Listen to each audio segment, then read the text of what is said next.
মেয়ে শখ করেছে শাড়ি পরে আজকে বান্ধবীদের সাথে একটু সুন্দর সময় কাটাবে। মেয়ের আবদার পূরণ করার জন্য ওদেরকে নিয়ে ছাদে চলে আসলাম। পুরো সময়টা কতটা মজা করলাম সেটা ভিডিওতেই দেখেন। আসসালামু আলাইকুম everyone, welcome to my channel. কেমন আছেন আপনারা? আশা করি ভালো আছেন। আজকের ব্লগটা বিকেল থেকে শুরু করলাম। ঢাকায়ও কিন্তু এখন বেশ ভালোই শীত পড়ছে। ঠান্ডার মধ্যে এরকম গরম গরম ভাজার আইটেমগুলো হলে মন্দ হয় না। আর আজকে আমার বাসায় কিছু গেস্ট আছে, তাই তো ভাবলাম ওদের জন্য একটু গরম গরম বিকেলের নাস্তার আইটেম তৈরি করে ফেলি। প্রথমে আমি বুট ভুনা করে নিয়েছি, এরপর আমি এই তো পাশের চুলাতে এক এক করে সব ভাজার আইটেমগুলো করব। এই তো এখানে পেঁয়াজুগুলা ভেজে নিচ্ছি, পেঁয়াজু, আলুর চপ, বেগুনি, আজকে মোটামুটি সব কিছুই করব। আজকে আমার কাছে মনে হচ্ছে যে রমজানে যে ভাজার আইটেমগুলো করি বিকেলবেলা ওই রকমই লাগছে, কারণ সাধারণত রমজানে তো আমাদের ইফতারের আইটেমে পেঁয়াজু, আলুর চপ, বেগুনি এগুলো হয়েই থাকে। আজকে আমার কাছে ঠিক তেমন ফিল হচ্ছে। আজকে আমার মেয়ের কয়েকটা ফ্রেন্ড এসেছে বাসায়, তাই তো ওদের জন্য আমি মূলত এই আয়োজনগুলো করছি। আসলে ওদের তো এসএসসি পরীক্ষা একদম চলে এসেছে, আর বেশি একটা সময় নেই, তাই তো সবাই মিলে প্ল্যান করলো যে এসএসসির আগে একটু আনন্দ করবে, মজা করবে। আজকে সবাই মিলে শাড়ি পরে আমাদের বাসার ছাদে গিয়ে কিছু ছবি তুলবে, ভিডিও করবে। মানে এই বয়সের মেয়েরা যা করে থাকে একটা সময় তো আমরাও করেছি। আমার মনে হয় আমরা আরও একটু বেশি মজা করেছি।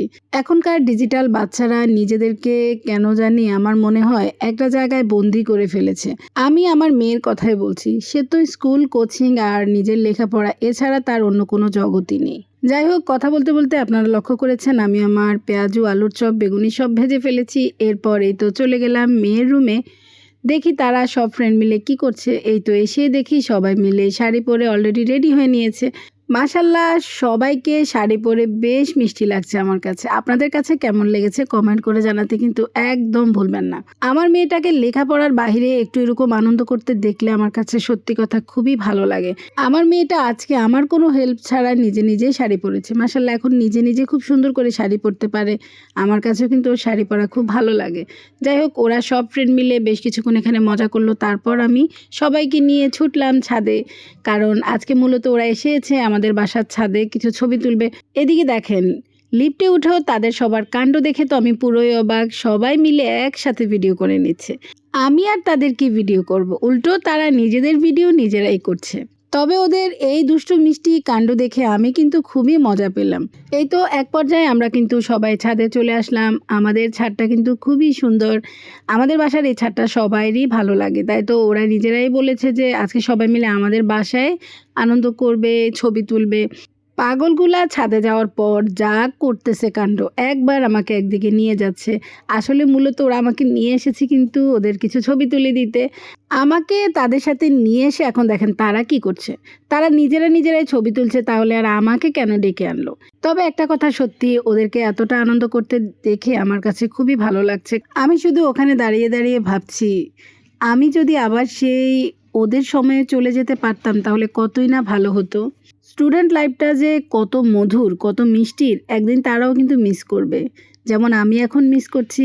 ছবি তুলতে তুলতে তারা কোথায় উঠে গেল দেখেন। আমি তাদেরকে দেখে কিন্তু ভয় পাচ্ছি রীতিমতো। আমাদের ছাদের উপরে ছোট্ট একটা ছাদ আছে, এটার উপরে তারা উঠে গেল। আমি এখনও পর্যন্ত কখনো উঠতে পারিনি, আমার কাছে এই জায়গায় যেতে খুবই ভয় লাগে।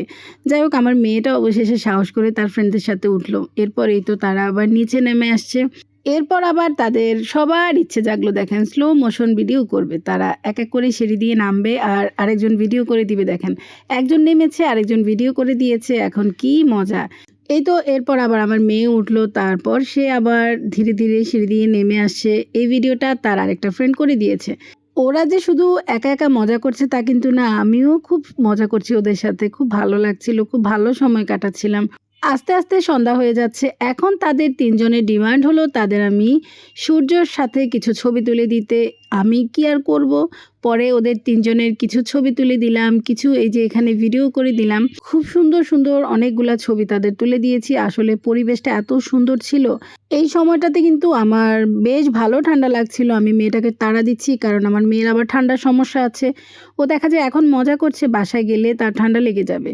কিন্তু তাদের তো ছবি তোলা, ভিডিও করার কোনো শেষই হচ্ছে না। জীবনটা কি অদ্ভুত, তাই না? একটা সময় এ বয়সে তো আমিও ছিলাম, এখন মেয়ে থেকে মা হয়ে গেলাম। কত ধৈর্য, কত মনের শক্তি আল্লাহ তাআলা এখন দিয়ে দিয়েছে। সবকিছুর জন্যই আল্লাহর কাছে অনেক শুকরিয়া আদায় করি। অবশেষে উনাদের ছবি তোলা, আনন্দ করার পর্ব শেষ হলো। এরপরেই তো আমরা বাসার দিকে চলে যাচ্ছি। বাসায় যাওয়ার পর এই তো আমি ওদের জন্য যে একটু নাস্তার আইটেম বানিয়েছি, একটু একটু করে টেবিলের উপরে সবকিছু রেডি করেছি। এই তো বুট ভুনা করলাম, সাথে পেঁয়াজ ও আলুর চপ, বেগুনি আর একটু শসা, কাঁচামরিচ, পেঁয়াজ, ধনেপাতা এগুলা একটু ঝুরি ঝুরি করে কেটে রেখেছি, একটু মুড়ি মাখাবো তাই। বুট ভুনাটা কিন্তু অনেক মজা হয়েছে, কারণ সাহেবকেও আসতে বলেছি, ও এসে একটু নাস্তা খেয়ে চলে গেছে। যেহেতু আমরা ছাদে ছিলাম তাই ও একটু নাস্তা আগে খেয়েই চলে গেছে। বাসায় এসে ওরা একটু ফ্রেশ হয়ে নিল, তারপর এই তো আমার মেয়ে ওর হাতেই কিন্তু আজকে মুড়ি মাখাচ্ছে। পাগলগুলোর অবস্থা দেখেন, খেতে বসেও তারা ছবি তুলছে। আমাকে দেখে আবার দুজনেই লজ্জা পাচ্ছে, তবে আমি বললাম লজ্জা পেও না, তোমাদেরকে দেখে, তোমাদের এসব কাণ্ড দেখে আমি কিন্তু সত্যি খুবই মজা পাই। সত্যি ওদের সাথে আজকে আমিও কিন্তু খুবই সুন্দর সময় কাটিয়েছি। তো এখন সবাই মিলে নাস্তা খাই, এর আগে আপনাদের কাছ থেকে বিদায় নিয়ে ফেলি। আজকের এই ব্লগটা কেমন লেগেছে জানাতে কিন্তু ভুলবেন না। ভিডিওটি ভালো লেগে থাকলে লাইক শেয়ার করবেন। আজকে তবে এই পর্যন্তই, সবাই ভালো থাকবেন। আল্লাহ হাফেজ।